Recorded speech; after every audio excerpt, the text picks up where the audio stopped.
Hello students of class 7. Today we are going to start our chapter number 8 of your geography, that is human environment interactions, the tropical and the subtropical region.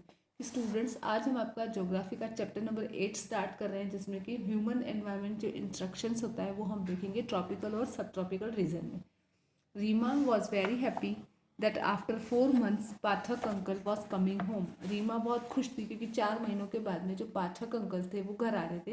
He travelled widely and he was a wildlife photographer. वो बहुत ही traveller थे, वो travel करते थे और वो एक जो वाइल्ड लाइफ फोटोग्राफर होते हैं वो थे. It was at an early age that Rima's interest in wildlife and forest started. कि रीमा को बहुत ही जो छोटी थी तब से ही उसको वाइल्ड लाइफ में और जंगलों में इंटरेस्ट था. She was always fascinated by the picture of distant lands and people who live there. वो हमेशा अट्रैक्ट हो जाती थी कि जो डिस्टेंस वाली जो लैंड होती थी और वहाँ पर जो लोग रहते थे उनसे. When ever her uncle shown her the books on nature. जब भी उसके जो अंकल थे जब वो उसको नेचर पर जो बुक होती थी वो दिखाते थे तब वो उनको देखकर बहुत ही खुश हो जाती थी ऐसे चीज़ें देखकर. Pathak uncle explain in these pictures Reema you can see people from different parts of the world. Pathak uncle ने बताया कि इन पिक्चर्स में रीमा आप देख सकते हो कि अलग अलग जो वर्ल्ड के अलग अलग पार्ट के जो लोग हैं उनको some belongs to dry desert, some from frozen lands and some from hot wet rain forest. इनमें से कुछ जो है वो रेगिस्तान से बिलोंग करते हैं, कुछ जो फ्रोजन लैंड है जो बर्फीले इलाके वहाँ से बिलोंग करते हैं और कुछ जो है वो जो रेन फॉरेस्ट है वहाँ से बिलोंग करते हैं. Reema noticed and said. Reema ने नोटिस किया और कहा they look so different from me. ये लोग तो मुझसे बहुत ही अलग दिख रहे हैं. They might look different but they share the same basic needs of life, food, clothing and shelter. कि हाँ ये तो मुझसे अलग दिख रहे हैं, ये मुझसे अलग हो सकते हैं, लेकिन वो जो डेली जो बेसिक नीड्स होती है लाइफ की वो सेम सबकी सेम ही होती है, रोटी कपड़ा और मकान. एक्सप्लेन पाठक अंकल. तो पाठक अंकल उसको बताते हैं there children are similar like you. They play games, quarrel sometimes, and then make up, sing, dance, and help their families with several things that need to be done. कि हाँ कि उनके जो बच्चे होते हैं बिल्कुल तुम्हारी तरह खेलते हैं, वो गेम्स भी खेलते हैं, आपस में लड़ते भी हैं, वो गाना भी गाते हैं, है ना, डांस भी करते हैं. और उनकी जो फैमिलीज होती है वो उनको जो कुछ काम करवाने की जो ज़रूरत होती है तो वहाँ पर वो उनकी हेल्प भी करते हैं. They live close to nature and have from the and learnt how to care for nature at an early age. क्योंकि वो प्रकृति के पास रहते हैं तो वो ये सीख जाते हैं कि कैसे आपको बहुत ही कम एज में ही वो नेचर की वैल्यू करना सीख जाते हैं. They know how to catch fish and how to collect material from the forest. वो ये भी जानते हैं कि कैसे मछली पकड़ते हैं और कैसे जंगलों से जो है मटेरियल कलेक्ट करते हैं. पाठक अंकल कंटिन्यूड एक्सप्लेनिंग. पाठक अंकल लगातार बताते जा रहे थे. You will learn about the life of people in the different natural region of the world in this and the next chapter. आप इस चैप्टर में और अगले चैप्टर में इन्हीं जो अलग अलग जो नेचुरल रीजन है वर्ल्ड के वहाँ के जो लोगों की लाइफ है उनके बारे में आप पढ़ोगे. Life in the Amazon basin. अब हम जो है अमेजन बेसिन है वहाँ की लाइफ के बारे में पढ़ते हैं. Let's observe the map figure 8.2. 8.2 में ये मैप दिया हुआ है इस टाइप का, तो आप भी अपनी बुक में ये मैप देखेंगे. Before knowing about the Amazon basin. Amazon basin को जानने से पहले हम ये मैप देख लेते हैं. Notice that between 10 degree north latitudes 10 degree north and 10 degree south the tropical region lies which is very closer to the equator. कि 10 डिग्री नॉर्थ और 10 डिग्री साउथ जो ट्रॉपिकल रीजन है जो कि इक्वेटर के बिल्कुल पास वाला जो एरिया है, therefore it is referred to as the equatorial region. जैसे कि ये आपकी अर्थ है, ठीक है, इसका 10 डिग्री नॉर्थ और 10 डिग्री साउथ और बीच में आपका है इक्वेटर. तो ये वाला जो पूरा रीजन है इसको इक्वेटोरियल रीजन के नाम से जानते हैं. The river Amazon flows through this region. अब इसी में से अमेजन रिवर निकलती है. Observe how it reaches the Atlantic Ocean to the east. अब आप देखो कैसे ये ईस्ट की तरफ अटलांटिक ओशियन में पहुंच जाती है, flowing from the west through the mountains. और निकलती कहाँ से, ये वेस्ट के माउंटेन से निकलती है और अटलांटिक ओशियन में पहुंच जाती है. The place where a river flows into another body of water is known as the river's mouth. अच्छा, वो जगह जहाँ से रिवर फ्लो करती है अनदर बॉडी ऑफ वाटर में मिलने के लिए उसको क्या कहते हैं. जैसे दूसरी वाटर बॉडी और यहाँ से रिवर आ रही है, ठीक है, तो ये क्या फ्लो करके इस दूसरी में जा रही है, तो इसको क्या कहेंगे, इसका रिवर का माउथ क्या कहेंगे, it is known as river's mouth. Numerous tributaries join the Amazon river to form the Amazon basis. अब यहाँ पर बहुत अलग अलग ट्रिब्यूटरीज दूसरी तरफ से आकर मिलती हैं, तो ये जो होते हैं वो क्या बनाते हैं, अमेजन बेसिन।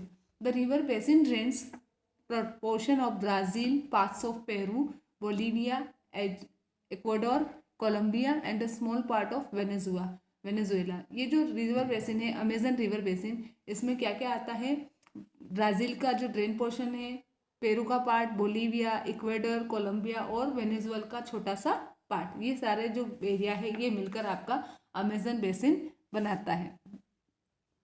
ये आपको दिख रहा है अमेजन बेसिन, यहाँ पर ये सारा जो एरिया इसमें ब्राज़ील, पेरू सब कुछ आ गया। ओके, अब Spanish explorers were attracted by a group of local tribes wearing head gears and grass skirts when they discovered the Amazon river.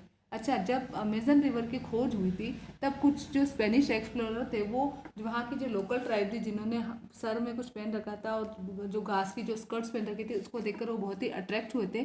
These people were more or less similar to the fierce tribe of women warriors known in ancient Roman Empire as the Amazons। कि पुराना जो Roman empire था उसमें जो अमेजोन्स था उसमें जो woman warriors जो होती थी उसके जैसी ये लगती थी। Therefore the name Amazon was kept. और इसीलिए जब ये इस नदी के किनारे ऐसी ट्राइब मिली तब इस बेसिन का नाम ही क्या रख दिया गया, अमेजोन बेसिन। अब यहाँ का क्लाइमेट कैसा है, you know that the Amazon basin extend directly on the equator and hold the major features of hot and wet climate throughout the year. आपको पता है कि जो अमेजन बेसिन है, मैंने आपको बताया कहाँ है, इक्वेटर के आसपास है ना। तो यहाँ पर क्या होगा, जो हॉट और जो वेट क्लाइमेट की जो फीचर्स है पूरे साल भर वैसे ही रहेंगे। Both day and night are almost equally hot and humid. रात और दिन दोनों ही बराबर हॉट और ह्यूमिड होते हैं। द स्किन फील्स स्टिकी, और स्किन हमेशा क्या रहती है, चिपचिपी सी रहती है। It rains almost every day, लगभग यहाँ पर हर दिन बारिश होती है। That too without much warning, बिना किसी चेतावनी के रोज यहाँ पर क्या होती है, बारिश होती है। The temperature are high with very high humidity during day time. जब दिन का टाइम होता है तब ह्यूमिडिटी बहुत ज़्यादा होती है और इस वजह से टेम्परेचर भी क्या होता है, बहुत ज़्यादा होता है। But the temperature goes down during the night, लेकिन जैसे जैसे रात होती है टेम्परेचर क्या होता जाता है, कम होता जाता है। How ever the humidity remains high, जबकि जो ह्यूमिडिटी होती है वो सेम वैसे की वैसी ही हाई ही रहती है, ह्यूमिडिटी कम नहीं होती है, बस टेम्परेचर डाउन हो जाता है। फिर यहाँ पर कौन कौन से रेन फॉरेस्ट है देखेंगे हम, अमेजन फॉरेस्ट और टाउकान नाम जो ये बर्ड होती है वो भी यहाँ पर होती है। Rain forest, thick forest grow because of heavy rain in this region, क्योंकि इस रीजन में बहुत ज़्यादा बारिश होती है इसलिए इस टाइप के बहुत ही घने जंगल पाए जाते हैं।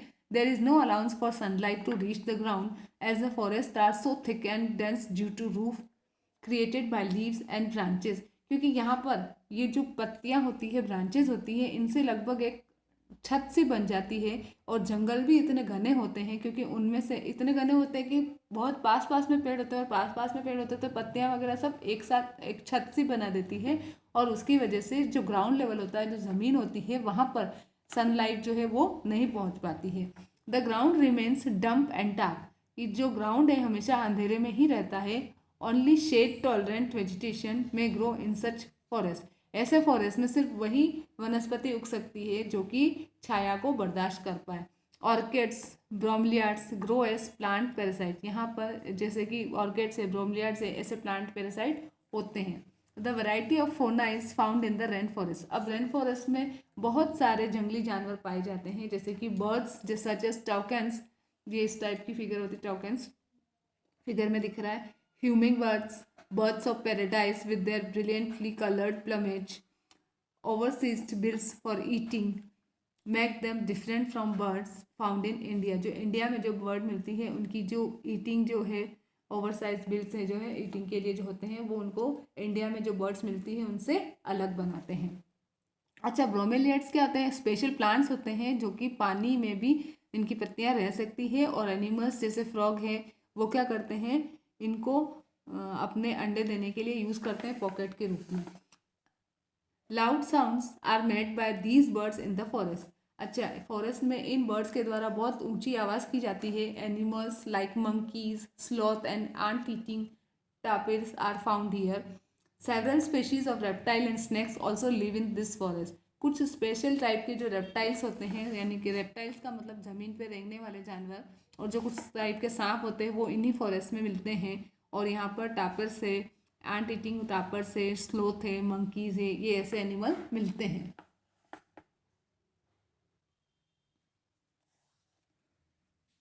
क्रोकोडाइल, स्नैक, पाइथन अबाउंड, ये भी यहाँ पर मिलते हैं। सम ऑफ द स्पेशीज, इसमें से कुछ स्पेशीज है जैसे कि like anaconda and boa constructor. Apart from this the basin serves age home two thousand of species of insect. इन्हीं के साथ साथ ये जो बेसिन है वो बहुत सारे जो इंसेक्ट होते हैं अलग अलग टाइप के, उनका घर भी है। In the river several species of fish including the fish eating piranha fish is also found. और जो रिवर्स होती हैं, जो नदी है, वहाँ पर कुछ स्पेशल टाइप की जो फिशेज होती हैं जैसे कि फिश ईटिंग जो पिरान्हा फिश होती है वो भी यहाँ पर मिलती है। Therefore this basin is extra ordinary rich in variety life diversity. तो इसीलिए ये जो बेसिन है यहाँ पर लाइफ की जो डाइवर्सिटी है, यानी अलग अलग टाइप के जो जानवर होते हैं वो यहाँ पर बहुत सारे मिलते हैं, और अलग अलग डिफरेंट डिफरेंट स्पेशीज़ के मिलते हैं। टापिर ये आंट ईटिंग होता है जो इस टाइप का है, आपको दिख रहा होगा यहाँ पर पिक्चर में, और आपकी बुक में भी आप देख सकते हो। अब people of rain forest, rain forest के जो पीपल होते हैं, लोग होते हैं, वो कैसे रहते हैं या किस टाइप से क्या काम करते हैं वो अपनी अर्निंग के लिए, ये सब हम इसमें देखेंगे। After clearing some trees in the forest people grow their food in small areas. कि कुछ पेड़ों को काट कर जंगलों में लोग वहाँ पर अपना खाना उगाते हैं। Women take care of the crops while man hunt and fish along the rivers. जो औरतें होती हैं वो फसल का देखभाल करती हैं, जबकि जो पुरुष होते हैं वो शिकार करते हैं और मछलियाँ पकड़ते हैं। Tapioca, pineapple and sweet potato are mainly grown by them. यहाँ पर मेनली टेपियोका, पाइनएप्पल और स्वीट पोटैटो उगाए जाते हैं। It is the women who keep their families alive by feeding them the vegetables they grow.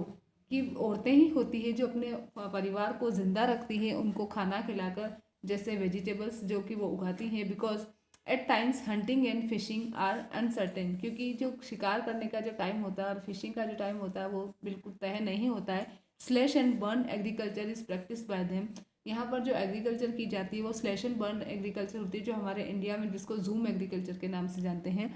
The staple food manioc also known as cassava grows under the ground like potato. फिर यहाँ पर एक staple food होता है, main food होता है मैन्योक, जो कि कसावा के नाम से जाना जाता है। वो यहाँ पर पोटैटो आलू की तरह ही ज़मीन के नीचे उगाया जाता है। They also eat queen ants and egg sacs. और वो जो क्वीन आंट्स होती है और एग सेक्स होते हैं उनको भी खाते हैं। They also grow cash crops. फिर वो जैसे कि कॉफ़ी, मेज़, कोकोआ, ऐसी कैश क्रॉप्स भी उगाती हैं। A lot of would for the houses is provided by the rain forest. इन्हीं रेन फॉरेस्ट के द्वारा घरों के लिए बहुत सारी जो वुड होती है, लकड़ी होती है, वो भी प्रोवाइड होती है। Some families live in thatched houses shaped like bee hives. कुछ जो फैमिलीज होती है वो ऐसी थैच हाउसेज होते हैं जहाँ पर जैसे कि बी हाइव जैसी शेप के होते हैं, उनमें रहती है। There are other large apartment like houses called maloca. जबकि कुछ जो है बड़े बड़े अपार्टमेंट जैसे घर होते हैं जैसे कि maloca with a steeply slanting roof on the top, जिसके टॉप पर क्या होती है, बिल्कुल स्लैंटिंग रूफ होती है, ऐसे घरों में रहते हैं।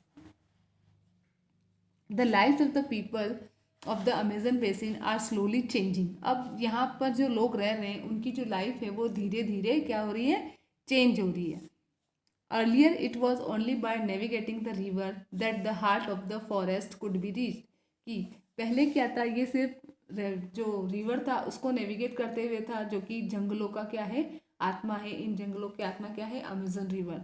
The trans Amazon highway made all parts of the rain forest accessible in 1970। फिर 1970s में क्या हुआ कि ट्रांस अमेजन हाईवे बनाया गया, जिसने कि ये जो रेन फॉरेस्ट है इसके सभी एरियो पर अपनी पहुंच बना दी। In order to reach various places, aircraft and helicopters are also used. अलग अलग प्लेस पर जाने के लिए एयरक्राफ्ट और हेलीकॉप्टर का यूज़ भी किया जाने लगा।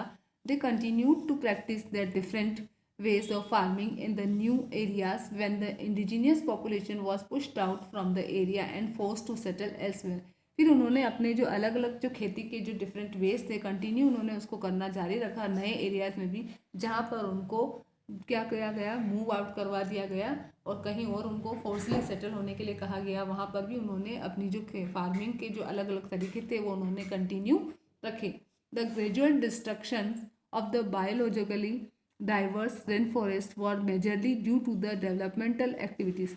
जो ग्रेजुअल जो डिस्ट्रक्शन हुआ था बायोलॉजिकल डाइवर्स रेन फॉरेस्ट का, वो धीरे धीरे डेवलपमेंट एक्टिविटी की वजह से ग्रेजुअली धीरे धीरे कम होने लगा.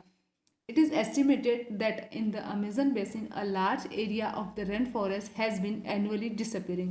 कि ये एस्टिमेट लगाया गया, अनुमान लगाया गया है कि अमेजन बेसिन में हर साल एक रेन फॉरेस्ट का एक बहुत बड़ा पार्ट जो है वो गायब होता जा रहा है.